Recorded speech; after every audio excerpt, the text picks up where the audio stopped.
Hola a todos, yo soy Emilia Osa Sanz y en estos próximos 30 a 40 minutos voy a tratar de contarles un poco sobre lo que es la evaluación de las imágenes en el accidente cerebrovascular.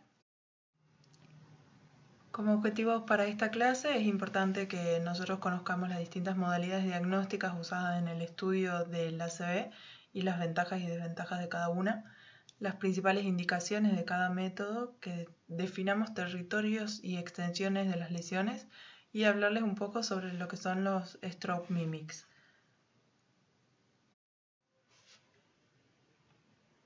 En el ACV nosotros como imagenólogos tenemos dos metas principales y es que por un lado confirmemos el diagnóstico y que por otro lado ayudemos a seleccionar el tratamiento más adecuado para cada paciente. En el 2017 ha habido una serie de trabajos que proponían un cambio en la ventana terapéutica clásica de lo que era el tratamiento para el stroke y la llevan hasta 24 horas desde el inicio de los síntomas. Es por esto que en el 2018 la American Heart Association junto con la ASA establecen unas guías para el manejo del stroke agudo. Esta de acá es la guía que yo les hablaba recién de la American Heart Association y la ASA. Y uno de los puntos que establece es que a todo paciente con sospecha de ACV se le debería realizar un estudio de imagen a su ingreso. En general, con la tomografía computada de cerebro sin contraste basta para la toma de decisiones, pero es importante recalcar que si bien el estudio de imagen es fundamental en el manejo del ACV agudo, este no tiene que retrasar el tratamiento del ACV.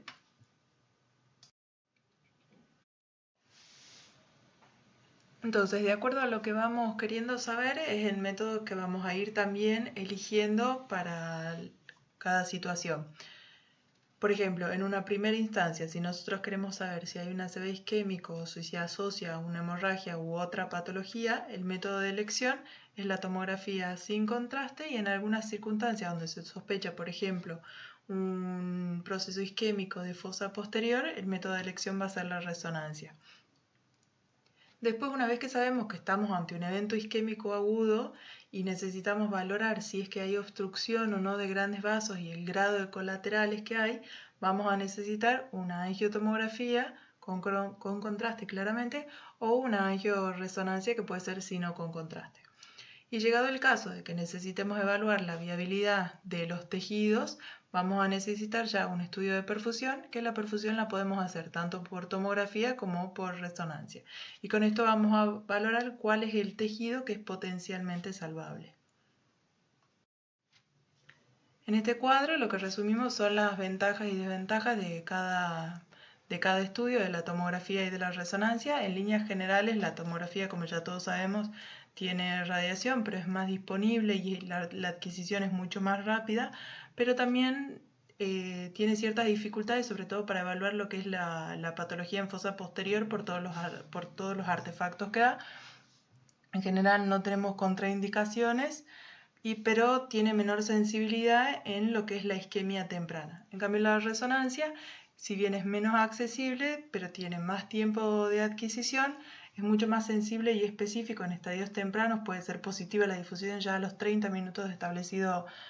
los síntomas y saber que hay algunos dispositivos que tienen contraindicaciones, aunque eso hoy en día es algo medio relativo. Comencemos entonces con la tomografía, que ya hemos dicho que es el método de elección, pero acá nosotros, una vez que hacemos la tomografía, nos tenemos que preguntar dos cosas para que haya un triage más rápido y para que optimicemos también el tratamiento de los pacientes. Por un lado, va a ser saber si es que tenemos alguna contraindicación para el tratamiento del stroke, como por ejemplo en este caso de acá, donde vemos esta hipodensidad en territorio de arteria cerebral media correspondiente con una isquemia, pero dentro de esa hipodensidad lo que vemos son estas áreas más hipodensas que correspondían a un sangrado, lo cual sería una contraindicación para el tratamiento trombolítico, por ejemplo. O si no, en otro caso lo que vemos es esta hipodensidad acá mucho más extensa, que corresponde a un infarto de gran volumen. Son estos pacientes que tienen como un perfil maligno del infarto, donde el tratamiento trombolítico sería incluso hasta contraproducente. Entonces, por un lado, vemos si hay contraindicación y por el otro lado, lo que nosotros tenemos que hacer es ver si es que hay algún stroke mimic, que le llamamos, o sea, que sea otra patología diferente a la isquemia que esté simulando ser un stroke. Como por ejemplo en este caso de acá, donde veíamos esta lesión frontotemporal con ese realce periférico, que no correspondía a una isquemia, sino a una lesión ocupante de espacio. Acá tenemos una lista de entidades que suelen ingresar como sospecha de stroke, pero que terminan teniendo otra causa, como por ejemplo las convulsiones, la sepsis, trastornos tóxico-metabólicos, lesiones ocupantes de espacios, como habíamos visto en el ejemplo anterior, pacientes con síncope o con otras causas neurovasculares como la angiopatía amiloide o el síndrome de encefalopatía posterior reversible, y por supuesto también todas las causas autoinmunes, infecciosas e inflamatorias. Del ACV hemorrágico corresponden al 15% de los ACV. Tenemos que saber que el 80% de las hemorragias subaracnoideas no traumáticas van a tener un origen aneurismático, y también saber que las isquemias pueden tener su origen venoso secundario a las trombosis. De estas, los más frecuentes es que hagan su conversión hemorrágica. Bien, acá vamos a ver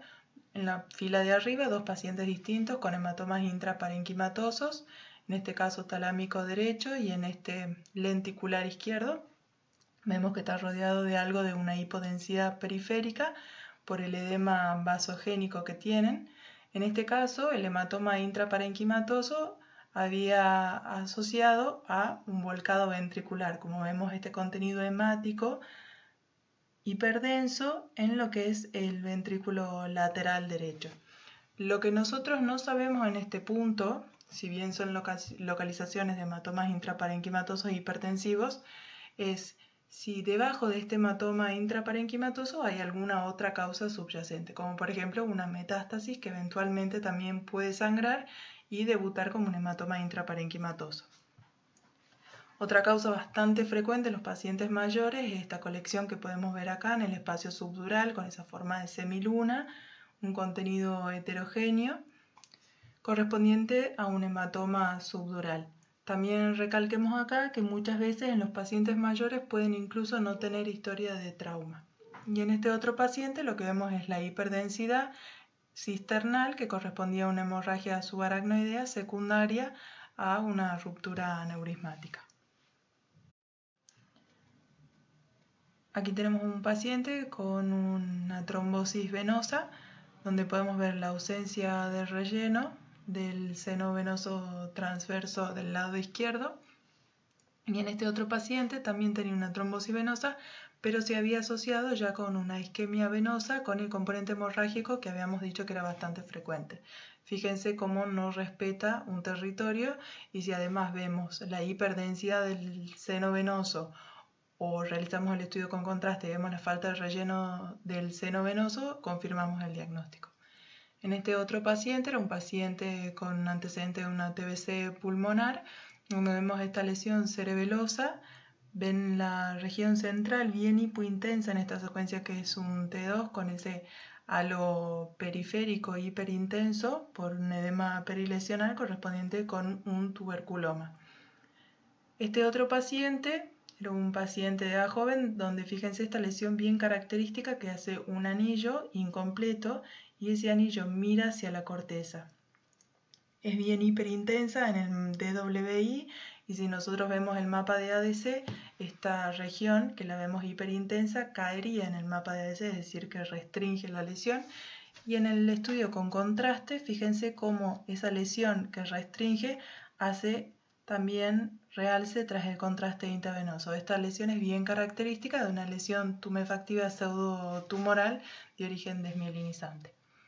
En este otro paciente, donde vemos había sido operado por un tumor frontal, y aquí vemos esta área central bien restrictiva en el interior que tiene un realce periférico y podríamos decir que casi uniforme, y también tiene algo de realce en lo que son las meninges adyacentes al lecho quirúrgico,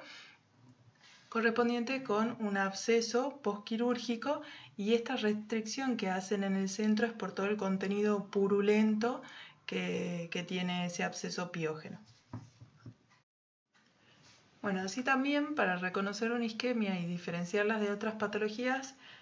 también es importante que nosotros conozcamos la distribución de los territorios arteriales, ya que si no respeta un territorio arterial difícilmente va a tratarse de un stroke, ¿verdad? Entonces también tenemos que tener en cuenta otro dato, que es que más allá de estos territorios clásicos que podemos ver acá, por ejemplo este rojo de la arteria cerebral media, estos son estructuras de vasos perforantes de la arteria cerebral media, en amarillo todo lo que es territorio de la cerebral anterior, en azul podemos ver el territorio de arteria cerebral posterior. También tenemos que saber que hay otros territorios que son las áreas limítrofes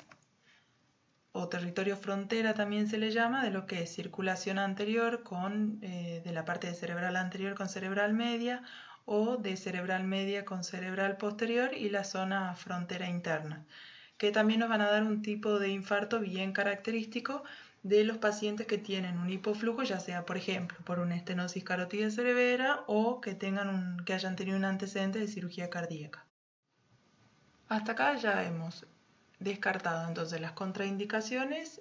si es que había hemorragia o algún perfil maligno, y para poder reconocer o localizar estas isquemias lo que vamos a buscar es estos signos que sugieran que el paciente tiene una isquemia, sobre todo cuando realizamos en la tomografía, que en los estadios tempranos pueden ser hallazgos como muy sutiles. En primera medida, lo que yo les recomiendo es cuando vayamos a evaluar un paciente donde la sospecha es un stroke agudo, hagamos lo que se llama estrechar la ventana. La ponemos a la ventana en 30-30, a diferencia de lo que sería una ventana de parénquima normal. Los hallazgos sugestivos de una isquemia de arteria cerebral media están muy bien descritos y tenemos, por ejemplo, la pérdida del ribete insular. Fíjense, y acá es muy importante, ya que tenemos la bilateralidad, entonces podemos comparar y vemos toda esta área hipodensa donde lo que es la corteza del ribete insular está totalmente borrada por toda esta hipodensidad. A diferencia de acá que vemos toda la corteza de la ínsula como esa área más densa, después siguiendo la cápsula externa de esa área más hipodensa y después las estructuras de los ganglios de la base.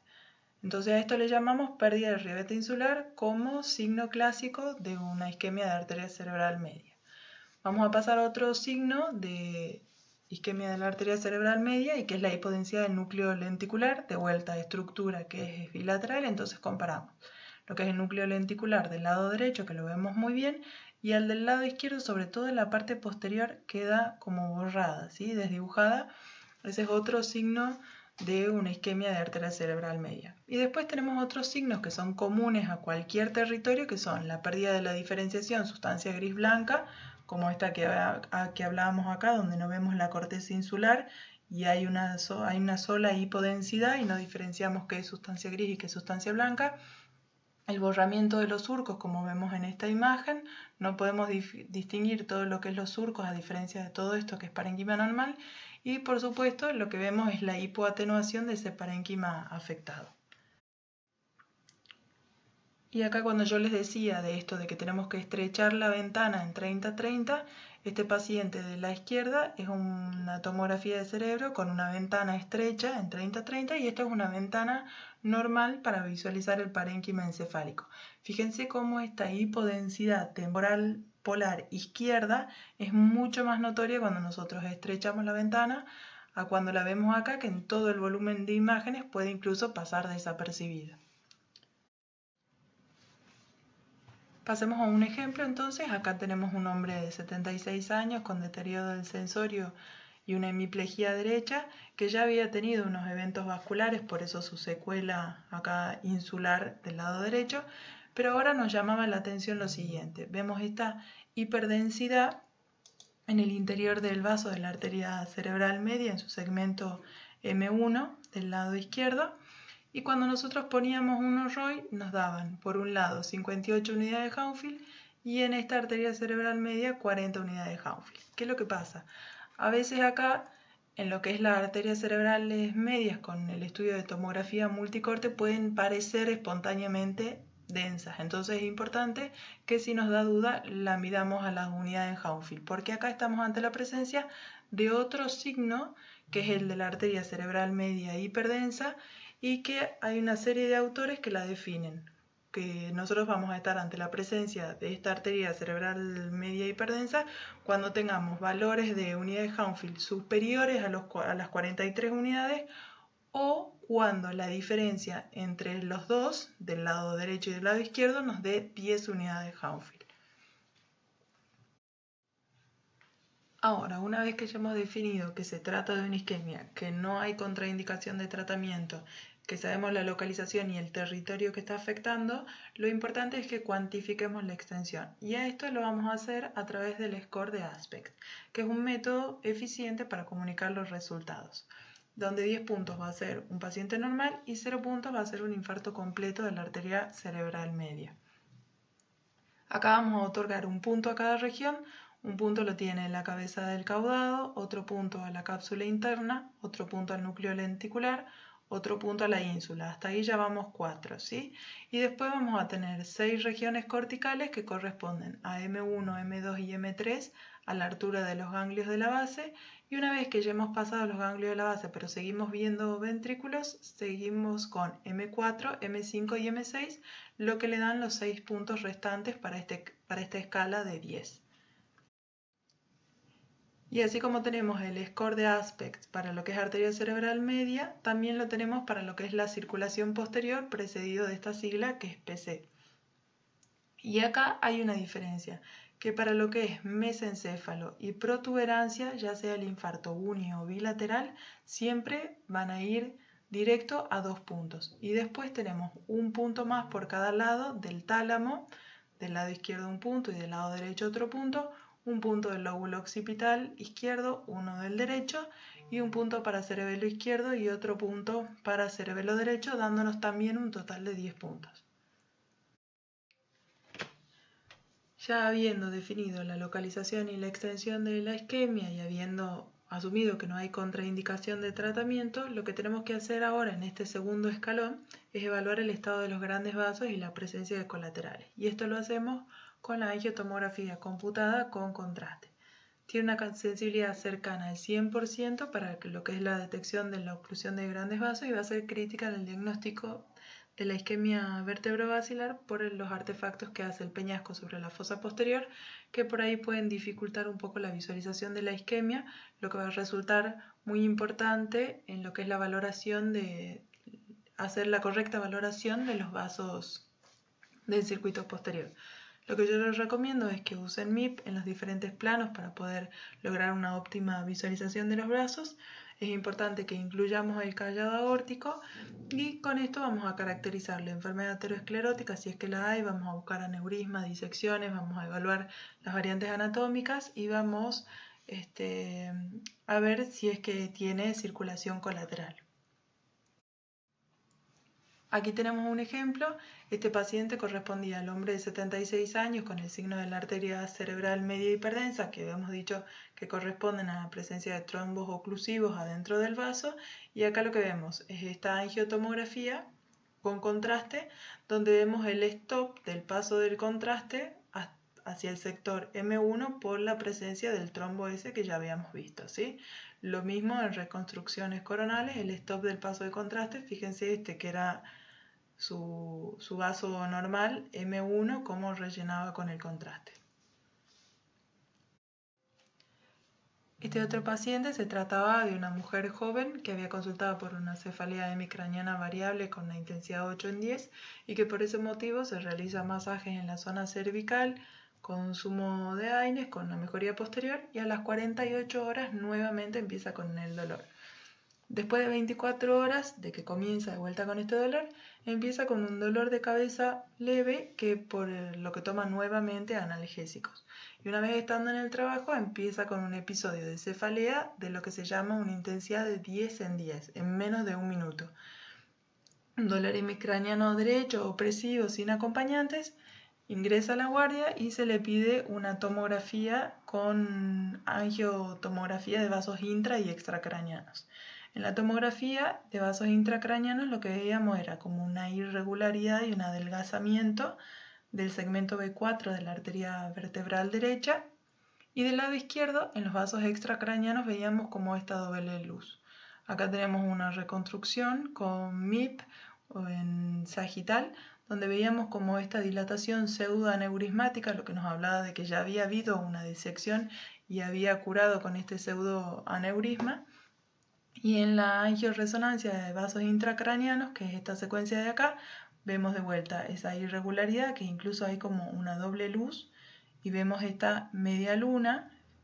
esta semiluna o media luna hiperintensa, y lo que es el vaso de la arteria vertebral como con ese calibre bastante reducido, correspondiente con una disección de arteria vertebral derecha y una ya más crónica que había quedado como una dilatación pseudoaneurismática del lado izquierdo. En cuanto al protocolo de resonancia para el estudio de la isquemia aguda, tenemos las secuencias morfológicas convencionales, podemos hacer un protocolo extendido si las condiciones del paciente lo permiten, pero en el caso de necesitar un protocolo más corto podemos realizar 3 secuencias, lo cual nos da un panorama bastante claro del estado del paciente. Las 3 secuencias básicas son la secuencia de difusión, el FLAIR y la secuencia de susceptibilidad GREO T2 estrella. En el caso de que queramos estudiar a los vasos, tenemos para el estudio de vasos intracraneanos secuencias 3 de TOF, que lo podemos hacer perfectamente sin contraste,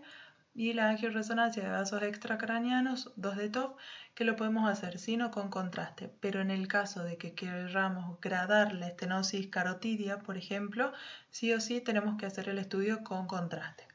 También para ver la viabilidad de los tejidos tenemos la secuencia de perfusión, que la podemos hacer con tomografía o con resonancia. En resonancia hoy en día hay técnicas que nos permiten incluso hacerla sin contraste, que es la secuencia ASL se llama, pero si no, las secuencias convencionales con contraste de perfusión se hacen en base a esta secuencia que es el eco de gradiente o el T2 estrella. De la cronología del infarto vamos a tener 4 etapas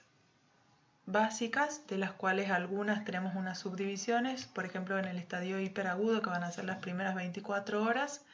Acá lo podemos dividir en un estadio hiperagudo temprano, las primeras 6 horas, donde solamente los hallazgos van a ser visibles en las secuencias de difusión, por eso es que es tan importante.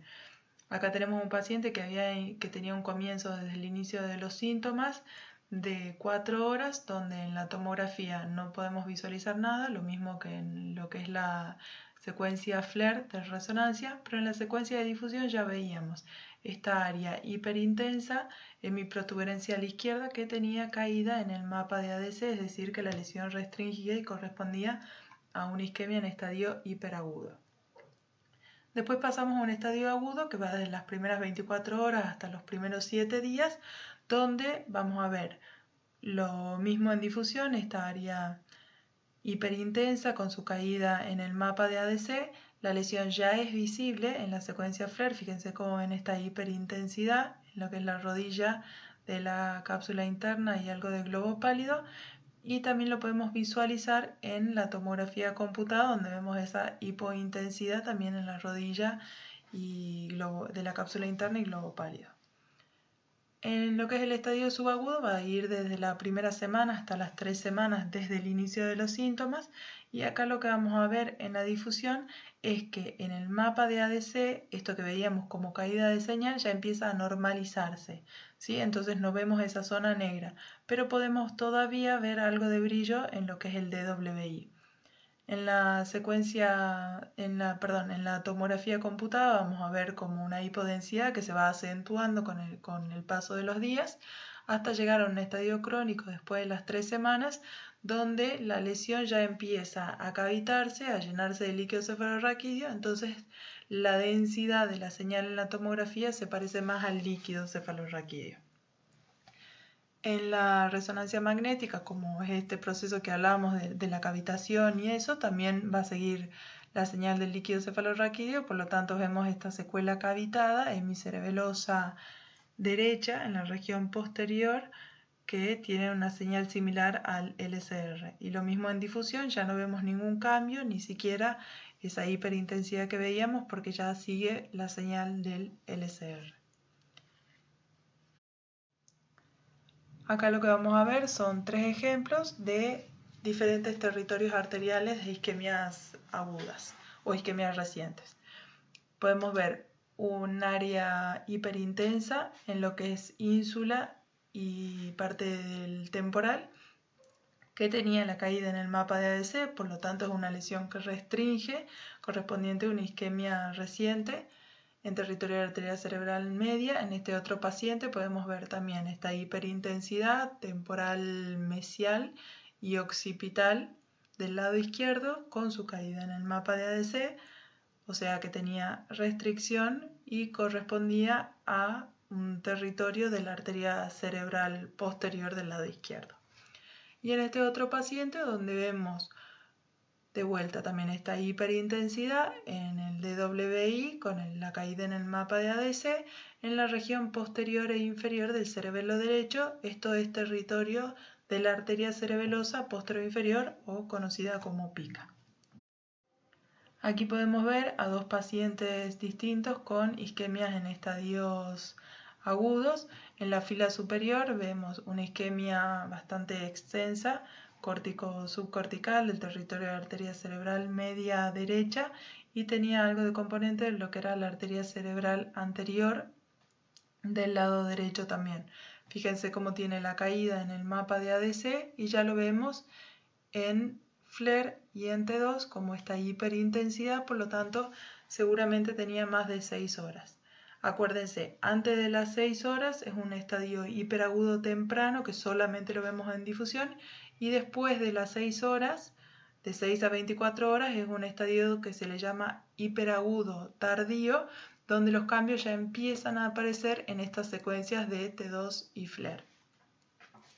En este otro paciente, lo mismo, acá podemos ver esta lesión hiperintensa en difusión con caída en mapa de ADC, y que también la podíamos ver muy claramente en lo que es el FLAIR y en el T2, por lo tanto tenía más de 6 horas el paciente. Más ejemplos de isquemias en estadios agudos o recientes, donde vemos esta lesión hiperintensa en difusión en cerebelo derecho con su caída en mapa de ADC. En realidad este paciente tenía múltiples isquemias. Fíjense, también acá tenemos otra hemiprotuberancia a la izquierda. Estas que se acercan más a la región periférica son por ahí un poco más difíciles de ver, pero tenía caída también en mapa de ADC. Lo mismo en la hemiprotuberancia izquierda con su caída en mapa de ADC, pero también vemos en FLAIR que también tenía otras lesiones ya mucho más evolucionadas y crónicas, y acá podemos ver en las secuencias de angioresonancia todo lo que es el defecto de relleno de lo que es la arteria basilar, que está bien filiforme, y el paciente había tenido una trombosis de su arteria basilar y por eso las múltiples isquemias en diferentes estadios en territorio de circuito posterior. ¿Se acuerdan que yo les había hablado que también teníamos lo que llamábamos los territorios fronteras?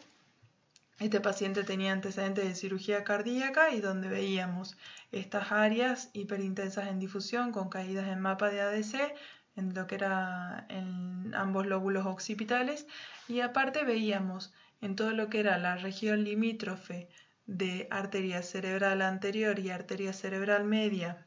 y arteria cerebral posterior con arteria cerebral media, esas áreas que también tenían caída en el mapa de ADC, y en este caso se trataban lesiones por hipoflujo en territorios limítrofes.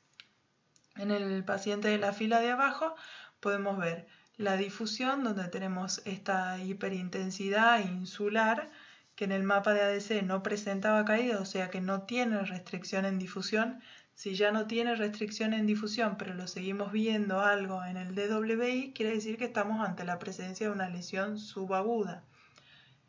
Esta secuencia de acá es un GRE, un mapa de una susceptibilidad magnética, donde vemos que esa área de isquemia subaguda tenía también algunas regiones hipointensas en la susceptibilidad que correspondían con unos microsangrados, y fíjense cómo en el T2 esa lesión ya empieza a cavitarse y a llenarse de líquido cefalorraquídeo, por eso la señal es similar a la que tiene el LCR.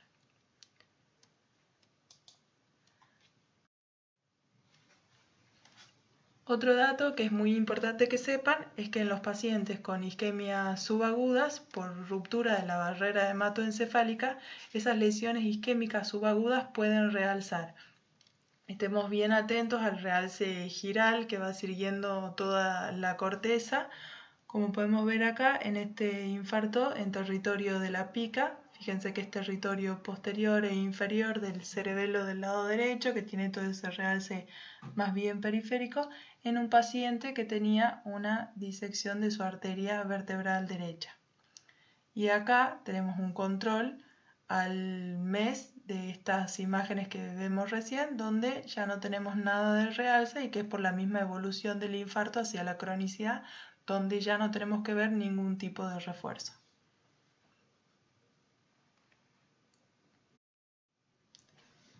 Otro ejemplo de isquemia subaguda o lo que llamamos la encefalomalacia multiquística, por esto de que la secuela se cavita y se llena de líquido cefalorraquídeo, no vemos nada en el DWI, y en el FLAIR lo que vemos es también cómo sigue la señal del líquido cefalorraquídeo de esa cavidad y algo de gliosis periférica, por eso tenemos esa hiperintensidad en esta región más pericavitaria. Además de las secuencias convencionales en resonancia que venimos hablando de difusión, FLAIR, algo ya también hemos hablado de esta secuencia del GRE, T2 estrella o de la susceptibilidad, que nos sirve para detectar sangrados, como los microsangrados. También incluso podemos ver la presencia de trombos intraluminales, como en este caso de acá, la presencia del trombo en arteria cerebral media en su segmento M1. Este era el mismo paciente en la tomografía, donde vemos el signo de la arteria cerebral media hiperdensa, que si ponemos el ROI, como habíamos dicho, seguramente tenemos más de 43 unidades Hounsfield. Y la difusión, donde vemos la isquemia ya establecida en territorio de la arteria cerebral media, caída en el mapa de ADC, por lo tanto este paciente correspondía con una isquemia en estadio agudo o hiperagudo. En cuanto a la transformación hemorrágica, va a ser rara en las primeras horas, pero va a tener un pico a los 4 a 5 días. También es muy frecuente en territorio posterior. Acá tenemos un ejemplo de un paciente con una isquemia en estadio agudo y subagudo de la arteria cerebral media izquierda. Digo subagudo porque acá ya podemos ver en lo que es el núcleo lenticular del lado izquierdo esta hipointensidad en T1, que es más característica del estadio subagudo, y a la vez también tenía otras áreas que eran bien restrictivas en difusión, por lo tanto tenía esta combinación de un proceso agudo y subagudo. En la secuencia de susceptibilidad e incluso también en el T1 veíamos estas áreas focales acá córtico-subcorticales, fíjense, hiperintensas en el T1, y en la susceptibilidad lo veíamos como estas hipointensidades focales correspondientes con la transformación hemorrágica, que en este estadio se lo llama como un petequiado hemorrágico que hace la isquemia de la cerebral media. Para lo que es la evaluación de la perfusión y la viabilidad de los tejidos, contamos con las técnicas de perfusión por tomografía y lo que es la perfusión por resonancia combinada con la difusión.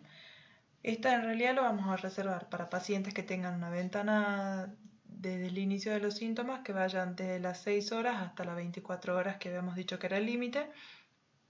desde que inician sus síntomas, para facilitar la mejor decisión terapéutica adaptada a cada paciente. Acá lo que vamos a hacer es definir lo que es el área de infarto o el core, lo que es el área de penumbra y el mismatch. En estos últimos años en realidad ha habido una evolución del concepto de difusión-perfusión, porque antes se pensaba que todas las anormalidades en difusión representaban el core del infarto. Ahora en realidad se ha visto que tenemos el área del core del infarto, que es el área ya establecida de tejido infartado, que es lo que vamos a ver como esa restricción en difusión, pero hay algunas áreas que tienen restricción en difusión que con el tratamiento adecuado pueden ser reversibles. Después de estas áreas de restricción en difusión, vamos a tener esta zona de acá en amarillo, que son las que tienen anormalidades en perfusión, pero que no tiene ningún hallazgo en difusión, y a esto es a lo que nosotros le llamamos el área de penumbra, porque es un tejido que está sufriendo, pero que también con el tratamiento oportuno puede ser reversible. Y en la zona más periférica lo que vemos es un área de oligoemia benigna, que es un tejido que no está en riesgo de infarto, pero que no tiene valores normales con respecto al resto del tejido cerebral. Entonces, nosotros le llamamos mismatch a esta diferencia que hay entre el core del infarto, que va a ser el área ya establecida, que es un tejido que no puede salvarse, con la diferencia del área de penumbra, que es el tejido que con el tratamiento oportuno, hemos dicho, podría revertirse. Acá podemos ver en un ejemplo lo que hablábamos recién. Estas son las secuencias de difusión y acá tenemos una secuencia en FLAIR y abajo los mapas de perfusión, lo que se llama el tiempo de tránsito medio para evaluar el área de penumbra. Si nos guiamos por lo que es el mapa de perfusión, el tiempo de tránsito medio, podemos ver que el área de penumbra, que es ese tejido que está en riesgo, es casi todo el territorio de la arteria cerebral media del lado derecho, como podemos ver acá. Fíjense que está todo en estos tonos de rojos, a diferencia con lo que es el tiempo de tránsito medio del lado izquierdo del lado normal. Bien, fíjense cómo es prácticamente todo el territorio de la arteria cerebral media lo que está afectado como en ese tiempo de penumbra. Pero si vemos en la difusión, vemos que las áreas restrictivas, o sea, esas áreas que ya no son salvables y que representan el core del infarto, son mucho más chicas. Por lo tanto, en este paciente podemos decir que claramente hay un mismatch de lo que es el área de difusión-perfusión, o sea que este paciente se beneficiaría con el tratamiento trombolítico. Vamos un poquito más allá y lo que podemos ver es que estas áreas restrictivas eran casi de forma incipiente visualizadas en el FLAIR como esta hiperseñal, o sea que el paciente estaba cercano o muy próximo o pasada las 6 horas del infarto, y por eso es que se realiza el estudio de perfusión por resonancia. Ya como para ir cerrando, algunas conclusiones que dejan estas guías de las que hemos estado hablando es que aún en lugares donde podamos hacer la resonancia, la tomografía computada sin contraste y la angiotomografía van a seguir siendo los métodos iniciales. La resonancia no va a ser necesaria en pacientes para tratamiento endovenoso que tengan una ventana terapéutica que vaya de las 0 a las 6 horas, pero sí hemos dicho que la perfusión por tomografía o la perfusión por resonancia con difusión va a ser muy importante en aquellos pacientes que tengan ventanas de 6 a 24 horas para ayudar a facilitar lo que son las decisiones terapéuticas. Vamos a finalizar entonces con dos casos clínicos. El primero era un paciente que tenía una lesión bihemisférica con toda esta hipodensidad a predominio subcortical, frontoparietal, sobre todo derecho. Veíamos la lesión ocupante de espacio que infiltraba el cuerpo calloso. Acá, además de ver la lesión ocupante de espacio, que por ahí nos puede resultar un poco difícil, también es importante que veamos que todo lo que es la hipodensidad de la sustancia blanca no respeta un territorio arterial, ya que acá estaría abarcando todo lo que sería territorio de la arteria cerebral anterior. Acá tenemos un poco de arteria cerebral posterior y acá algo de arteria cerebral media y de los dos hemisferios. Entonces, al no respetar territorios, tener la lesión esta que vemos acá que infiltra el cuerpo calloso,